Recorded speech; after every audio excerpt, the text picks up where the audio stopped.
एक दो तीन चार, गणपति तेरी जय जयकार। 5 6 7 8, गणपति हमेशा मेरे साथ। जी हाँ, गणेश चतुर्थी की आप सबको बहुत बहुत शुभकामनाएं। मैं जानती हूँ आप सब बहुत उत्साहित हैं क्योंकि गणेश चतुर्थी का त्यौहार आ गया है और सभी बच्चे मज़े से गाते हुए घूम रहे हैं। ओ माय फ्रेंड गणेशा, तू रहना साथ हमेशा। ओ माय फ्रेंड गणेशा, तू रहना साथ हमेशा। तो क्या आप जानते हैं कि गणेश चतुर्थी हम क्यों मनाते हैं? तो चलिए इसके बारे में कुछ रोचक बातें आपको बताती हूँ। एक बार की बात है, जो माता पार्वती थी वो क्या कर रही थी, उपटन लगा रही थी। और उपटन आप जानते ही हैं, बेसन, हल्दी, बहुत सी आयुर्वेदिक चीज़ों से बना हुआ होता है। माता पार्वती ने उस उपटन से एक मूर्ति बनाई। उस मूर्ति में प्राण डाल दिए। उन्होंने उसको अपना बेटा यानी कि अपना सन मान लिया और उन्होंने उनसे कहा कि आप द्वार पे रक्षा करो और जब तक मैं जाती हूँ स्नान घर। तो माता की आज्ञा मानकर जो गणेश थे वो बाहर खड़े हो गए। तो रास्ते में जब वो खड़े हो गए तो उधर से आए लॉर्ड शिवा। जी हाँ, लॉर्ड शिवा आए तो उन्होंने कहा मुझे अंदर जाना है। लेकिन जो गणेश भगवान थे वो तो अपनी मम्मा का कहना मान रहे थे क्योंकि वो अपनी माता का हमेशा कहना मानते थे। तो उन्होंने कहा माता ने मना किया है अंदर जाने के लिए। उन्होंने लॉर्ड शिवा को रोक दिया। तो लॉर्ड शिवा को तो बहुत क्रोध आ गया और उन्होंने क्रोध में क्या किया, उन्होंने उनकी जो गर्दन थी वो काट दी अपने त्रिशूल से। जी हाँ, और जब माता पार्वती आई तो उन्होंने देखा कि भगवान शंकर ने क्या किया है, त्रिशूल से गणेश जी का सिर काट दिया है। तो उन्होंने उनको समझाया कि ये तो मेरा पुत्र है और मैंने इसमें प्राण डाले हैं। तो उनको अपनी गलती का एहसास हुआ। तो उन्होंने क्या किया, उन्होंने एक एलिफेंट का सिर गणेश जी के सिर पे लगा दिया और उनको पुनः जीवित कर दिया। तो इस तरह उनका पुनर्जन्म हुआ। तो इसीलिए हम गणेश चतुर्थी मनाते हैं। गणेश चतुर्थी क्यों मनाते हैं? क्योंकि इस दिन गणेश जी का पुनर्जन्म हुआ था।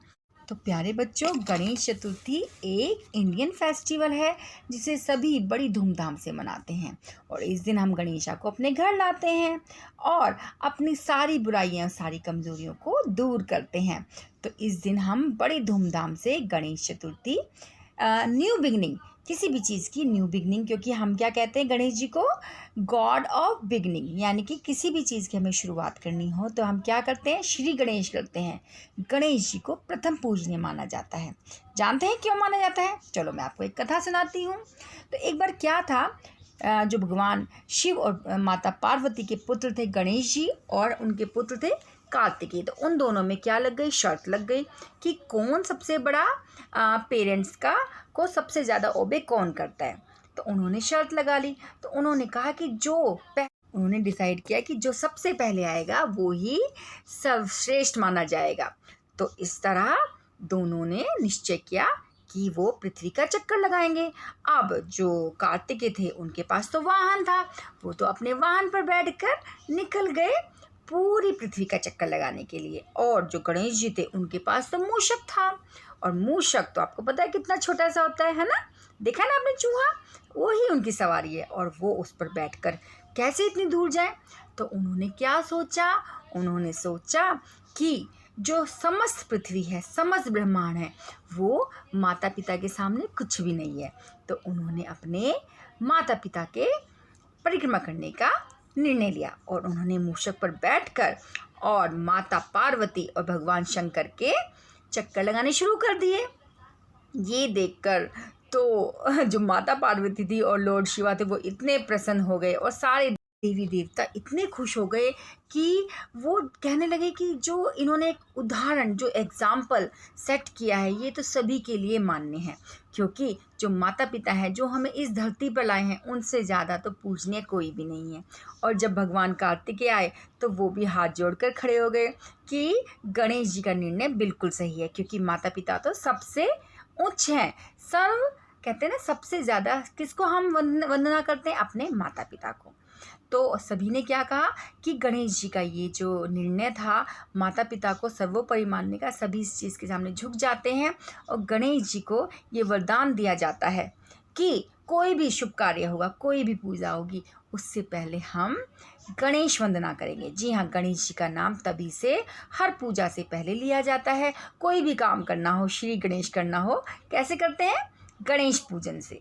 ठीक है, तो चलिए अब मैं आपको बताती हूँ कि गणेश चतुर्थी मनाते कैसे। गणेश चतुर्थी के दिन हम क्या करते हैं, एक स्टैचू लेके आते हैं गणेश जी की। हम चाहे तो घर पे भी बना सकते हैं, मैं तो खुद ही घर पे बनाती हूँ। मिट्टी ले लेती हूँ और मिट्टी के अंदर बहुत सारे ऑर्गेनिक बीज डाल देती हूँ। जैसे बहुत सारे पेड़ पौधे आप उगा सकते हो, छोटे छोटे फूल होते हैं, छोटे छोटे पेड़ होते हैं जिनके बीज आते हैं, तो वो मैं क्या करती हूँ मिट्टी में मिक्स कर देती हूँ। जब उनके राउंड राउंड बनाती हूँ ना, उसमें मिक्स कर देती हूँ और उससे बनाती हूँ मैं गणेश जी की प्रतिमा, ताकि जब हम उनको अपने घर से विदा करें तो उससे क्या होगा, वो इको फ्रेंडली होंगे और उससे नए नए पेड़ पौधे जहाँ भी वो उसकी मिट्टी जाएगी वहीं पे उगेंगे और हर जगह होगी ग्रीनरी। तो मैं भी चाहती हूँ कि आप भी कुछ ऐसे ही इको फ्रेंडली बनाएं। तो हम क्या करते हैं बेटा, इस दिन स्टैचू लाते हैं, घर में उनको स्थापित करते हैं। लेकिन हमें उससे पहले क्या ध्यान रखना होता है, हमें ध्यान रखना होता है घर की साफ सफाई का। जी हाँ, हमें अपने घर में बहुत अच्छे से सफाई करते हैं। जहाँ पे वो प्रतिमा रखते हैं, स्थापित करते हैं, वहाँ की सफाई बहुत ज़्यादा रखते हैं। अपना किचन, अपना बेडरूम, अपनी बुक शेल्फ, सभी चीज़ों की बहुत अच्छे से सफाई करते हैं और गणेश जी की वंदना डेली करते हैं। कुछ लोग 1 दिन के लिए लाते हैं, कुछ लोग 1.5 दिन के लिए, कुछ लोग लाते हैं 10 दिनों के लिए। लेकिन इन दिनों हमें क्या करना पड़ता है, हमें पालन करना पड़ता है। हमेशा हमें सच बोलना होता है, साफ सफाई का ध्यान रखना पड़ता है।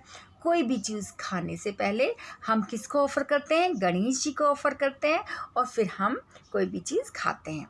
और जब गणेश जी की जब हम वंदना करते हैं तो हमारे जितने भी रिलेटिव्स हैं सबको हम अपने घर बुलाते हैं कि भाई देखो हमारे घर कौन आए हैं, गणेशा आए हैं।